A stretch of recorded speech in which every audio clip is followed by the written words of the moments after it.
video, another loan app guys na bago na naman sa Google Play Store. Ang dami-dami na namang mga bagong loan app talaga ngayon na umuusbong, and lahat po yun, hindi pwedeng hindi natin talaga i-review. Possible kasi na baka ma-encounter nyo siya. At least magkakaroon kayo ng idea sa mga bagong loan app ngayon na umuusbong bago nyo siya itry. Kasi itong loan app na ito guys, which is itong si Money, Pera, Credit Cash Loan. Nakita ko lang siya sa aking Facebook feed guys, and look at the loan offer po, 30,000 pesos. Wow. Ito daw yung maximum loan offer niya. O diba, medyo encouraging siya kasi kapag mga ganitong mga mababal lang yung mga loan offer nila, medyo kahit pa paano, mapapaisip ka din. Well, nakalagay naman dito no, na downloadable daw siya sa App Store. Pero nung pumunta naman ako sa App Store, hindi ko naman siya makita doon, wala siya doon. Pero accessible din naman siya sa ating Google Play Store. Kaya ang ginawa ko no, tinignan ko siya sa aking Google Play Store at bagong-bagong loan na pa lang po talaga ito dahil meron pa lang siyang konting review at mataas yung ratings niya ha. At sabi niya dito, nagpa-popper pala siya ng up to 40,000 pesos. So according to their ads dito sa Google Play Store ha. Well, bagong-bago nga lang talaga tong loan app na ito. April 2025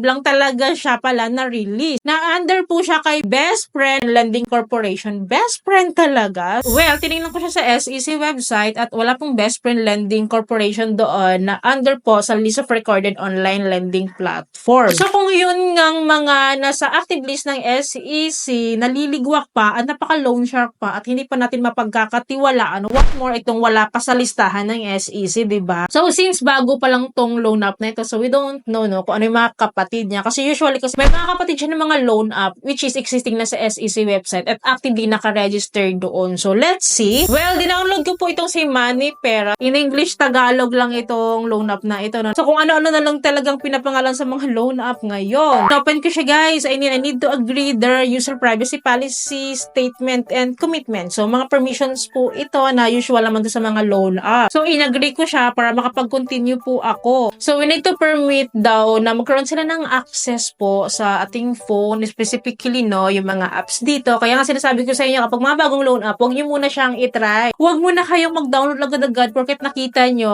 na loan app siya at pwede siyang utangan. So ako po muna mag-try and panoorin nyo po yung buong video para malaman nyo kung deserve ba siya talaga utangan since bago nga po ito. Pinag-agree ko po siyang lahat no para ma-access ko yung app. So after this one, I need to provide my mobile phone number and then get the verification code na isa-send po nila sa akin. And then si Pera agad loan app yung nagpadala sa akin ng verification code. Sabi ko naman sa inyo, di ba? Meron siyang mga kapatid na loan app na ginagamit lang yung parang pangalan, ibang pangalan na para maiba lang yung image net. Pero siya si Pera agad loan app. Kaya pala Money Pera kasi Pera agad. Well, enter na natin yung verification code and then sign up lang tayo dito. And then dito po sa pinaka-dashboard niya, may in-offer pala siya na up to 65,000 pesos. Wow. Pero guys, hindi po siya guaranteed ha na ito po talaga yung malo-loan natin dahil napakataas po na ito sa first time loan app na bagong usbong pa lang this year 2025. So kung maaprubahan tayo usually nasa mababang amount talaga. And then again, meron na naman tayong kailangan i-agree dito regarding their privacy policy na meron silang i-access na naman sa atin. Kaya ito na naman ang dami nilang gustong i-access sa ating phone or sa ating details. And then dito po is their identification details na po agad, which is ito nga po pala yung mga IDs po na nare-require po nila. Meron silang recommended ID type. Meron din silang other options. So ito yung mga other options nila. Ang daming mga IDs nila. So pipili lang tayo ng kahit isa lang po dyan. And then right after that, pipicturean din po natin. And then kapag pinicturean natin yan, madedetect po yung ating name, ID number, tsaka date of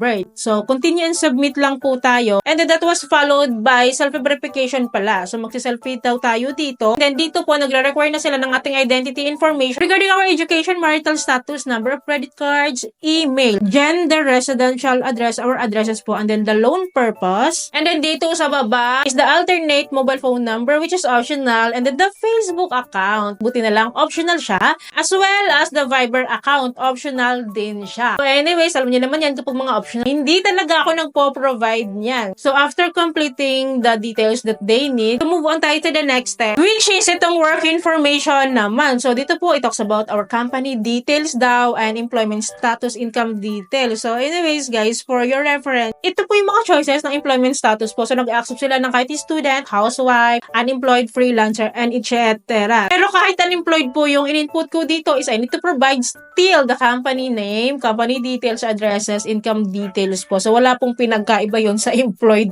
So, kailangan mo pa rin mag-provide dyan. So, after this one is the emergency contacts na. So, dito po, 5 po yung hinihingi nilang contact reference dito at hindi po siya manually fill up. Magdadirect po siya sa ating phone book list. Next is the withdrawal info na. So, either e-wallet or bank account po, pwede po. So, for me, kapag magandang mga loan up, is e-wallet talaga ako. So, preferably, si GCash po tayo. And then after that, fill up lang natin yung mga needs dito. Regarding our payment accounts here. So, after that, submit natin. And meron silang instant offer sa akin na 4,000 pesos. And payable siya ng 2 periods, 3 periods, saka hanggang 4 period. So, itong mga pa-period nila, kahit ano pong piliin natin dito, 2 periods, 3 periods, or 4 periods, mag-i-start tayo ng payment within 7 days to pay. Let us say, pinili ko yung 2 periods lang. I need to pay an amount of 4,520, diba? Bonggang-bongga naman yun. Within 7 days to pay. And then sa second period, which is sa August ko pa daw babayaran itong 40 peso. Nasabi dito, mawi-wave naman daw siya kapag daw early akong nagbayad dito sa first period na. So, walang sense din itong second payment niya, di ba? And dito sa baba, guys, kapag 2 periods yung pinili ko, meron siyang upfront service fee na 1,000 pesos. So, basically, ito po ay kinakaltas na dito sa loan amount. Kaya hindi ko siya buong matatanggap. So, ang matatanggap ko na lang maybe dito is 3,000 pesos. And then within 7 days, ang babayaran ko, 4,520. Tapos, ang matatanggap ko is 3,000. Do you think makatarungan yun? Well, ganun din ha. Kapag pinili natin yung 3 periods, tsaka 4 periods, mas lalong lalala yung mga interest rates natin. Or yung ating service fee natin dito, no? Well, in-open ko yung loan agreement niya dito. And to my surprise, guys, ito palang si Money Pera is si Peso Cow din. Kasi ito yung nakalagay sa loan agreement niya. So, si Pera agad, si Peso Cow, at saka si Money Pera loan up, which is ito ngayong loan up na ito, is iisa lang sila. Kaya pala, very familiar sa akin yung galawan niya. And dito nga sa loan agreement niya, tinignan ko lang talaga yung repayment method ko dito. And nandito na nga yung breakdown of payments ko din, which is na-discuss ko na rin siya kanina sa inyo. Hindi ko siya bet, guys. At hindi ko siya marirecommend sa inyo. Sobrang taas, guys, ng fees and charges niya. Within 7 days to pay. Ang bilis lang kasi ng 7 days. And then, buti sana kung buo natin siya matatanggap. Well, pag-isipan yung mabuti ha, kung bet nyo pa rin mag-loan dito. Though mataas yung kanyang loan offer ha. Though ayoko siya, hindi ko siya marirecommend sa inyo. Pero wala naman akong magagawa kung gusto niyo siyang itry. Pero at least nabigyan ko kayo ng heads up. Naging aware kayo at nagkaroon kayo ng ideas regarding sa galawan nitong loan up na ito, yung interest rate niya, yung loan offer niya, yung possible na loan installment terms natin. Well, sino sa inyo dito nakapag-try po kay Money Pera loan up, kay Pera Agad loan up, at lalong-lalo na kay Peso Cow loan up na lagi tong in and out sa Google Play Store. So, paki-comment down below naman yung mga experiences na para aware po tayo dito. So, don't worry, patuloy naman po ako magkakaroon ng update regarding sa mga bagong loan ups ngayon na nagpapalit-palit lang ng pangalan at mga existing loan up na nagkakaroon ng update. Sinisilip ko po siya at sinusubukan ko po mismo. Ay, dapat po nakasubscribe po kayo and click yung bell button para lahat po ng videos ko is updated and notified po kayo. So, yun lamang po. I hope po nakatulong tong video sa inyo. Kung nagustuhan nyo yung video, please don't forget to like and share. And thank you for watching this video. Bye!